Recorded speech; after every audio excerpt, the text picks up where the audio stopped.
اگر آج ہم امت مسلمہ کے حالات کا جائزہ لیں تو ہمیں پتہ چلے گا کہ یہ امت بہت ہی مشکل دور سے گزر رہی ہے، اور اللہ تعالیٰ اس قوم کی حالت جب تک نہیں بدلتا جب تک وہ قوم اپنی حالت خود نہ بدلے۔ صرف ہم بیٹھ جائیں کہ اللہ کی مدد آئے گی تو ایسا نہیں ہے۔ جو بتایا ہوا راستہ ہے اللہ کا، اس کو اگر ہم فالو نہیں کریں گے، اس پر اگر ہم عمل نہیں کریں گے تو اللہ کی مدد کیسے آئے گی؟ لیکن اگر آپ استحکام کے ساتھ جمے رہیں اپنے دین کے اوپر اور ایمان پختہ رکھیں تو انشاءاللہ اللہ تعالیٰ آپ کو کبھی مایوس نہیں کرے گا۔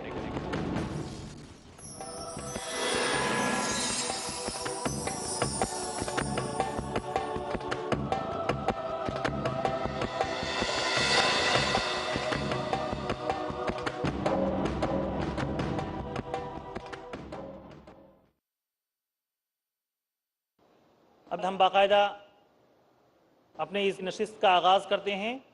ہماری اس نشست کے جو مقرر ہیں وہ ہیں جناب اطہر خان صاحب۔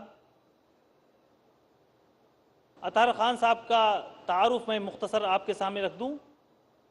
آپ پروفیشنل ٹریننگ کے اعتبار سے الیکٹرانک اور کمیونیکیشن انجینئر ہیں۔ دعوت کے میدان میں ان کے سفر کا آغاز اس وقت ہوا جب ڈاکٹر ذاکر نائک صاحب نے سن 2001 میں دعویٰ ٹریننگ پروگرام کا انعقاد کیا تھا اور آپ نے 21 سال کی عمر میں اس میں شرکت کی تھی۔ جناب احمد دیدات رحمۃ اللہ علیہ اور ڈاکٹر ذاکر نائک کی مجاہدانہ کوششیں اور اسلام کی طرف سے ان کی طرف سے کی جانے والی دفاع کو دیکھ کر ان کے اندر بھی حوصلہ پیدا ہوا اور انہوں نے انجینئرنگ کو چھوڑ کر میدان دعوت کو چنا۔ آپ نے مختلف گروپ ڈسکشن اور 1-to-1 سیشن میں شرکت کی اور غیر مسلموں میں پائے جانے والے شبہات کا ازالہ کیا۔ مختلف ٹی وی چینلوں اور عالمی سطح پر لائیو نشر کیے جانے والے پروگراموں میں بھی آپ نے شرکت کی اور غیر مسلموں میں پائے جانے والے سوالات کا براہ راست جواب دیا۔ پچھلے 9 سالوں سے اسلام اور تقابل ادیان کے موضوعات پر آپ نے مختلف تقریریں کی ہیں۔ آپ کو تقابل ادیان پر کھلے سوال و جواب کو ہینڈل کرنے کا لمبا تجربہ ہے۔ پیس ٹی وی اور دوسرے عالمی اسلامی چینلوں پر آپ تسلسل کے ساتھ آتے رہے ہیں۔ دعویٰ ٹریننگ پروگرام میں سن 2004 میں بحیثیت مدرس آپ شریک ہوئے اور طلبہ نے آپ سے کسب فیض کیا۔ برطانیہ میں مختلف اسلامی مراکز کی طرف سے آئے ہوئے دعوت ناموں پر آپ نے لبیک کرتے ہوئے متعدد بار وہاں کا سفر کیا اور کئی تقریریں کی۔ اس تعارف کے بعد میں اپنے فاضل نوجوان مقرر کو دعوت دوں گا کہ آپ اسٹیج پر تشریف لائیں۔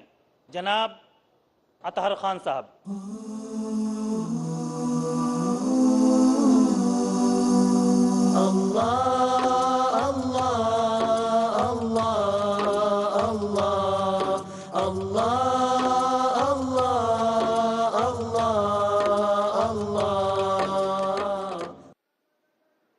اطہر خان صاحب کا عنوان ہے اللہ کی مدد قریب ہے۔